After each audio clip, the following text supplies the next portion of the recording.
श्री कृष्ण कन्हैया लाल की जय। श्री निजानंद स्वामी की जय। श्री प्राणनाथ प्यारे की जय।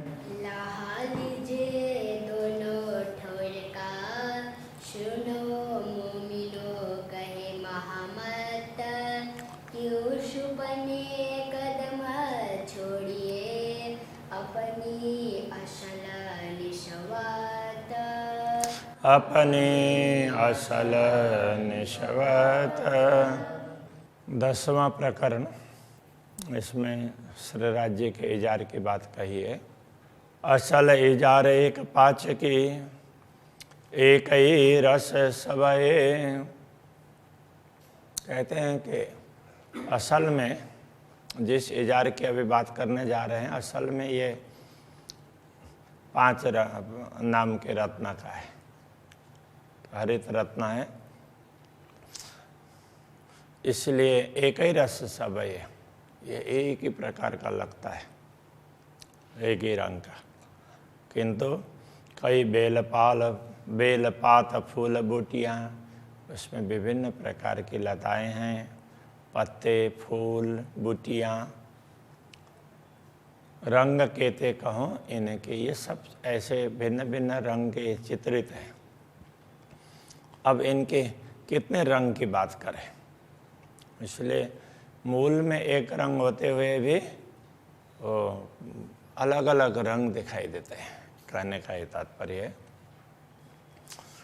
बेल मोहरी इजार की मोहरी है। मोहरी का तात्पर्य पायजामा के नीचे चरण के पास की बात कर रहे हैं ना, तो उसमें ये है मोहरी का। तो उसमें पूरा वो लता ऐसी वो फेरी हुई हो ना, उस तरह से वो है, बेल की तरह से लगती है। जानो ये भूषण सुंदर, ऐसा लगता है कि ये आभूषण है और बड़ा सुंदर आभूषण है, आभूषण जैसा लगता है, उसका इजार का अंश जैसा ही नहीं लगता है। इतने सुंदर चित्रकारी है। अतंत शोभा सबसे ये खूबतर, ये देखने से लगता है कि सबसे अधिक शोभा इसकी है और यही सबसे श्रेष्ठ है। इजार बंद नंग कई रंग, कई बूटी कई नक सब इजार बंद। तो उस इजार को पायजामे को बांधने के लिए वो नाड़ा डोरी होती है, तो उसको इजार बंद कहते हैं। तो उसके लिए कहते हैं कई रंग के अलग अलग रत्नों के तार उसमें जुड़े हुए हैं। कई बूटी कई नकश, अलग अलग प्रकार से की नक्काशी है, कई बूटियाँ तो उसमें दिखाई देती है। निर्माण न हो इन जुआ ये वस्त्र अजीम अरस, ये वस्त्र है परम धाम के हैं, इसलिए इनका निरूपण, निर्माण करने का तात्पर्य यहाँ पर निरूपण, इनका विवरण ये ऐसा है करके नहीं बताया जा सकता। अति शोभा अति नरमाई, नंग शोभित नरम पसम। शोभा भी बहुत अधिक है और अति नरमाई, कोमलता भी बहुत है। नंग शोभित नरम पसम, रत्न कैसे सुशोभित है, भिन्न भिन्न रत्न जड़े हुए हैं, फिर भी वो ऐसा लगता है कि वो पश्मीना की तरह से नरम है, ये कहना चाह रहे हैं। तो पश्मीना, तो वो अब पश्मीना भी कह सकते हैं, और उसको जैसे रेशम भी नरम होता है, तो इसी तरह से ये पश्मीना है, वो उनका ही होता है, किंतु उनमें से जो छोटे छोटे बाल बहुत पतले पतले होते हैं, उनको जब पींचते हैं तो उस समय वो उड़ते हैं। तो ऐसे समय में दीवार में वो थोड़ा अलग प्रकार के वो जैसे बोरी जैसी होती है ना, तो उस तरह से वो टाट लगा हुआ होता है, तो उड़ करके उसमें जा कर के वो समाता, वो छोटे छोटे बाल हैं वहाँ अटकते हैं, तो उनको मिला करके पश्मीना बनाया जाता था। उनका धागा बनाते हैं तो बड़ा नरम होता है, तो पश्मीना उसका होता है असली रूप में। तो बाकी तो अब आजकल अलग अलग ढंग से बना लेते हैं। अरस चीज़ ना आवे शब्द में, ए नेक कहता हुक्म। परमधाम की बातें, परमधाम की वस्तु शब्दों के द्वारा बताई नहीं जा सकती, फिर भी अक्षराते धामधनी का आदेश है कि ब्रह्मात्माओं के लिए कुछ बताया जाए, तो मैं थोड़ी सी बात आपको समझा रहा हूँ। बेल पात फूल कई विध के, इस इजार में कई प्रकार के लताएं, पत्ते, फूल, कई विध कांगरी, तो इसी में कई प्रकार के लताएं हैं, पात हैं, फूल हैं, कई विध कांगरी, तो विभिन्न प्रकार के कांगरी, कंगूरे भी बने हुए हैं उसमें अलग अलग डिजाइन के। खास करके कंगूरा तो नेफा में बनता है। ज्योत नरमाई सुमार, उसमें ज्योति, उसमें निकलने वाली चमक और उसकी नरमाई, कोमलता, उसका कोई पारावार नहीं है। जुआ क्या कहे सिफत, ये जुआ उसकी क्या महिमा गाए। नेफा रंग कुसुम्ब का, कुसुम्ब नाम का पुष्प होता है, केसरी रंग का होता है, तो वो नेफा का रंग वो केसरी रंग है। अति खूबी अतलस, अब उसकी खूबी कैसी है? अतलस की तरह से है। अतलस रेशम को कहते हैं, रेशम की भांति नरम है, कहने का तात्पर्य। बेल भरी मोती कांगरी, जानो ए भूषण से सरस। इसमें बेलियां कैसे बनाई है? मोती की बेलियां हैं, मोती के लड़ों से उसके बेलियां बनाई हुई है। ऐसे उसमें कांगरी है, उसके नेफे के किनार में। जानो ए भूषण से सरस, ऐसा लगता हो किसी आभूषण से भी ज़्यादा सुंदर हो, इतना सुंदर लगता है। ताना बाना रंग रेशम, अब इस उसके इजार के ताने बाने हैं सब वो रेशम की तरह से नरम और भिन्न भिन्न रत्नों की तरह से अलग अलग रंग के। जबेर का सब सोए, ये सारे रत्न का ही है। वैसे ये पूरा इजार नेफा वगैरह सब रत्न के, किंतु तो वो रेशम की तरह से बहुत मुलायम नरम है। बेल फूल बूटी तो कहूँ, जो मिला है समारे होए। अब इसमें लता कैसी है, फूल कैसे हैं, बूटी कैसी है, ये सब तभी कहे जा सकते हैं जिसको किसी ने मिला करके उसको बनाया हो, गूँथा हो। वो तो स्वाभाविक रूप से उसी प्रकार का बना है। अक्षराते दामधनी ने जैसे चाहा वैसा तैयार हुआ, उसके विषय में कुछ कहा ही नहीं जा सकता। अब आगे वाला प्रकरण भी लेते हैं, 11वां प्रकरण है अक्षराते दामधनी के शरीर का वर्णन के वस्त्र के आवरण के बिना ही। तो उसको किस प्रकार से समझें, तो वो समझाना चाह रहे हैं, तो आगे समझाएंगे कि उसमें ये समझाया गया है। देखो वो वस्त्र क्या है, जैसे मनुष्य वस्त्र पहनते हैं, तो मनुष्य के वस्त्र हैं वो प्राकृतिक नहीं है, वो सब बनाए हुए हैं। कुछ पशु पक्षियों में वस्त्र जैसे होते हैं वो प्राकृतिक होते हैं कि नहीं होते हैं? किसी का यहाँ ऊपर वो मुकुट जैसा होता है तो वो प्राकृतिक होता है, मोर का है, मुर्गा का भी होता है। अब गाय के गले में वो कंबल जैसा लटका होता है तो वो भी प्राकृतिक जैसा। ऐसे कंगारू के पेट में थैला होता है तो वो प्राकृतिक ही है, लेकिन वस्त्र जैसा लगता है ना। तो यहाँ पर ये समझाना चाह रहे हैं कि देखो अक्षराते दामधनी के वस्त्र कैसे इस प्रकार पहने हुए वस्त्र नहीं है, उनके शरीर का प्रकाश, उसका आभा वो वस्त्रों की तरह से लगता है। इस प्रकार ये कहना चाह रहे हैं। इसलिए उसको अलग से पहने हुए वस्त्र के रूप में ना समझो, सचमुच वो शरीर का ही अंग है, उस हिसाब से समझ लो। तो उस प्रकार से ये तो खुला अंग ऐसा करके बता रहे हैं। तो वो खुला अंग ऐसे उस तरह से नहीं है कि जैसा हम कोई व्यक्ति निर्वस्त्र हो, तो उस प्रकार से नहीं है। तो ये अंग ही वो उनके अंग की शोभा वही वस्त्रों की तरह से दिखाई देती है। अब यहाँ कह रहे हैं, रूह मेरी क्यों न आवे तो हे लज्जत है मेरी आत्मा, तुझे ये स्वाद क्यों नहीं लग रहा है। तो को हके कही अरस की, तुझे तो पूर्ण ब्रह्म परमात्मा ने कहा तुम परमधाम की आत्मा हो, तुझे वो स्वाद आना चाहिए। अरस किया तेरे दिल को पूर्ण ब्रह्म परमात्मा ने धाम बनाया है।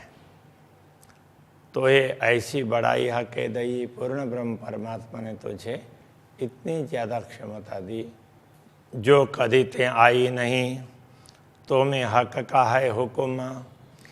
तुम्हारा यथार्थ में तो दुनिया में आना हुआ नहीं है, सुरता ही आई है, और वो भी अक्षराते धामधनी के आदेश से। तुम्हें अक्षराते धामधनी का आदेश प्राप्त है, उसी से तुम्हारी सुरता दुनिया में आई है। हुज्जत दई तो को अरस की, तुम्हें परमधाम का पूरा अधिकार, हुज्जत का अर्थ दावा भी होता है, अधिकार भी, तुम्हें परमधाम का पूरा अधिकार भी दिया है। दिया बेशक अपना इल्म, तो सचमुच तुझे पूर्ण ब्रह्म परमात्मा ने अपना ज्ञान भी दे दिया।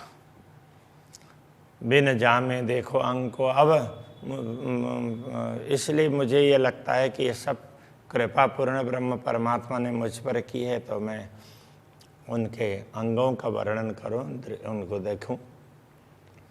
बिन जामे देखो अंग को, जामा के बिना ही उनके अंगों का दर्शन करते हैं। आशिक सब सुख चाहे, अनुरागिणी आत्मा को तो हर प्रकार के सुखों की चाहना होती है। बागा पहने हमेशा देखिए, सदैव श्री राज्य का स्वरूप है, वो बागा पहना हुआ दिखाई देता है। बागा पहने हुए स्वरूप का तो हमेशा दर्शन करते ही हैं। कछु ये छवि और देखा है, अब बागे बिने की छवि है, वो तो कुछ अलग ही प्रकार की दिखाई देगी ना, तो जरा उसका दर्शन करते हैं। अब यहाँ कहने का तात्पर्य निर्वस्त्र दर्शन करना चाहते हैं ऐसा नहीं है। वस्त्र आभूषण है उनके, वो शरीर के अंगों का प्रकाश ही उस प्रकार से दिखाई देता है। तो मूल रूप से प्रकाश किसमें से आ रहा है, तो उन ओरिजिनली उन अंगों का दर्शन करें, ये कहना चाह रहे हैं। आशिक है न माशुक की, नए सुख चाहे अनेक। पूर्ण ब्रह्म परमात्मा की अनुरागिणी आत्माएं होती है, तो अलग अलग प्रकार की चाहना रखती है, अलग अलग प्रकार के सुखों की। निरखे नए नए श्रृंगार, नए नए श्रृंगार को देखती है। जाने एक से दूजा विशेष, एक से दूसरा ज़्यादा श्रेष्ठ हो ऐसा देखती भी है, अनुभव भी करती है। जुदे जुदे सुख लेह के, रूह आशिक क्यों न अगाए। अनुरागिणी आत्मा पूर्ण ब्रह्म परमात्मा के अलग अलग प्रकार के सुखों को प्राप्त करती है, उनके दर्शन के हिसाब से, उनकी वाणी के हिसाब से यह दर्शन की बात चल रही है। और फिर भी वो तृप्त नहीं होती है। ताथे जुदा जुदा वर्णन, इसीलिए अलग अलग प्रकार से उनका वर्णन किया है। सुख आशिक ले दिल चाहे, तो आशिक ने अपने दिल में लेकर के अपने दिल की चाहना के अनुसार उनका वर्णन किया है। ये समझा रहे हैं कि ये सारा वर्णन, अनुरागिणी आत्मा तो ये सारा वर्णन करना चाहती है, कभी भी उसको तृप्ति नहीं होती है, इसलिए वो और देखते रहें ऐसा लगता है, इसलिए वर्णन करती है अलग अलग तरीके से। खाना पीना छिन छिन लिया, प्यार अरस रूहन। खाना पीना वो सब क्षण क्षण का प्यार है ब्रह्मात्माओं का, खान पान सब। पल पल माशु को देखना, पल पल में पूर्ण ब्रह्म परमात्मा के दर्शन करना। यही आहार आशिकन ब्रह्मात्माओं का भोजन ही वास्तव में यही है, यही आहार है। हक बैठे अपने अर्श में सो अर्श मोमिन का दिल। पूर्ण ब्रह्म परमात्मा तो अपने धाम में विराजमान है और ब्रह्मात्माओं के हृदय को भी धाम कह दिया। तो अनेक खूबी खुशहालियाँ हम क्यों न लेवें शामिल। तो फिर परमधाम की बात करके अनेक प्रकार की विशेषताएं हम क्यों न लें। तो इस प्रकार परमधाम का अलग अलग दृश्यों का, श्री राज्य के भी अंग प्रत्यंगों का, इनके दर्शन की बात वो कहना चाह रहे हैं। ये जो हक वस्त्र की खूबियाँ, ये पूर्ण ब्रह्म परमात्मा के वस्त्र की विशेषताएं हैं। सो हक अंग परदा जहूर, वो पूर्ण ब्रह्म परमात्मा के अंग का जहूर का तात्पर्य प्रकाश, वही पर्दे की भांति, आवरण की, पर्दा कहने से आवरण, जैसे ये इसको ढका है तो ये आवरण ही तो हुआ। तो उनका प्रकाश ही वो वस्त्र की तरह से लिपटा हुआ दिखाई देता है। बारीक ये सुख जाने रूहें, इस सुख की बारीकी सूक्ष्मता तो ब्रह्मात्मा ही जानती है। जिन पे अर्श शौर, जिनको परमधाम का विवेक है, परमधाम की समझ है। वस्त्र भूषण सब पूर्ण, सुख बिन जामे और जिनस। वस्त्र आभूषण, तो ये हर प्रकार से पूर्ण ब्रह्म पूर्ण है। फिर भी तो सुख बिन जामे और जिनस, मूल अंगों का दर्शन करना और प्रकार का सुख होता है। तो ये समझाना चाह रहे हैं। देखे जो आशिक अनुरागिणी आत्मा उसको देख करके देखती, दर्शन करती है। तो जो देखे सोई सरस, जिन अंगों के दर्शन होते हैं वही अंग विशिष्ट लगते हैं। कट कोमल अति पतली, कटी प्रदेश है, बड़ा कोमल है और पतला है। सुंदर छाती, गौर छाती, वक्षस्थल है गौर वर्ण का और बड़ा सुंदर है। देख सुख पाइए जो होवे अर्श शौर, परमधाम की समझ लेकर के देखने का प्रयत्न करो तो ये दिखेगा और सुख प्राप्त करो दर्शन करके। कट कोमल कही, जो पतली, कटी प्रदेश है वो बहुत कोमल और पतली, ऐसा कहा। ये सुख सलू की और, इसका सुख तो और ही सुख है। ये जुआ शोभा तो कहे, जो कहूँ देखी होए और ठौरा।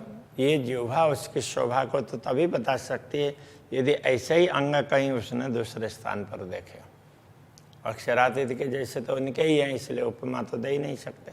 और पेट पांसली, हक की पेट और पांसली, तो ये यहाँ पर वो होती है ना हड्डियाँ, तो उसके लिए कह रहे हैं। ये कौन भांत कहूँ रंग, इनका रंग क्या बताऊं। रुआ देखे सहूर अर्श के, परमधाम की समझ लेकर के ब्रह्मात्मा देखना चाहे तो देख सकती है। और कौन कहवे हक अंग, बाकी अक्षराते धामधनी के किन अंगों का वर्णन करे और दूसरा कौन बता सकता है। पाँसें पाखड़ी बगले, शोभित बंधों बंध। अब वो क्या बता रहे हैं कि ये पसलियाँ जैसे गुलाब का पुष्प हो तो गुलाब की पंखुड़ियाँ एक दूसरे से जुड़ी हुई बड़ी नरम है, फिर भी अलग अलग दिखाई देती है ना, इस तरह से ये दिखाई देते हैं। शोभित बंधों बंध, तो वो जैसे उनकी जोड़ वगैरह वो सारे एक दूसरे से अलग अलग दिख भी रहे हैं। अंग रंग खूबी खुशहालियाँ, अंग के रंग और उसकी खुशहालियाँ, उसकी प्रसन्न, उसको देखने से जो प्रसन्नता प्राप्त होती है। पारन सुख सनंद, तो उनके सुखों का कोई पारावार नहीं है। ज्यों वर्ण स्वप्न स्वरूप की, ये भी होता है विध, इन जैसे स्वप्न के स्वरूप का वर्णन करते हैं, दिखता है, तो उस प्रकार से परमधाम के स्वरूप का भी वर्णन तो हो सकता है। ये चारों चीज़ें वो तो हो नहीं। दुनिया में जो दिखने वाली वस्तुएं हैं ना, फील करने वाली, ये 4 वस्तुएं हैं, तो वो वहाँ परमधाम में ऐसी इस रूप में नहीं है। जैसे पृथ्वी है, कठिन लगता है, जल है, तरल लगता है, और अग्नि है, उसकी ज्वाला भी दिखाई देती है तो ताप का भी अनुभव होता है। इसी प्रकार वायु का भी अनुभव होता है। तो ये 4 वस्तु है। अब 5 तत्व है, आकाश भी है, किंतु आकाश को ऐसे साधारण रूप से फील नहीं कर पाते हैं, आकाश के होते हुए भी। तो ऐसी वस्तु परमधाम में नहीं है। ना अर्श में ख्वाब चेतन, परमधाम में तो सब चेतन है, ख्वाब स्वप्न की वस्तुएं नहीं है। ए वर्ण अर्श अंग होता है, ले मसाला इत का। अब परमधाम के अंगों का वर्णन करना और यहाँ के शब्दों के माध्यम से, यहाँ के मसाले से।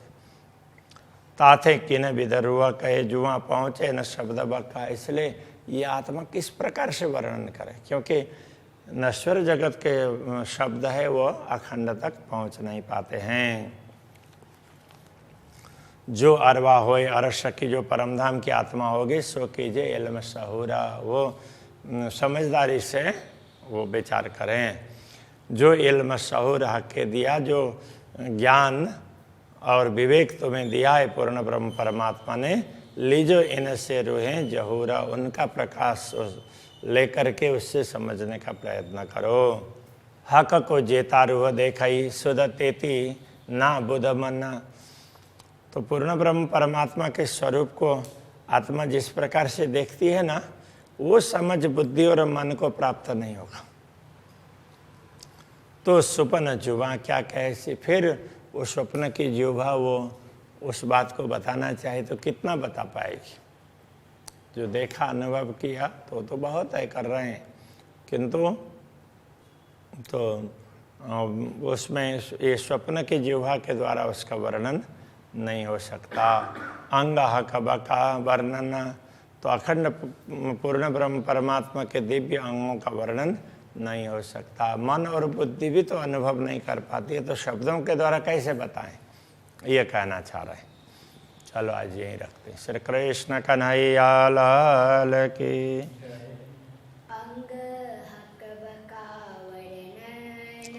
अंग हक बका वर्णन, हक को जेता रूह देखहि, हक को जेता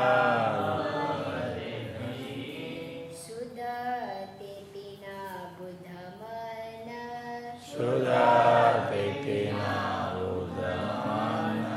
तो सुपन जुआ क्या कहसी, तो स्वप्न जुआ क्या कैसी। अंग हक बका वर्णन, अंग हक बका वर्णन, अंग हक बका वर्णन, अंग हक बका वर्णन।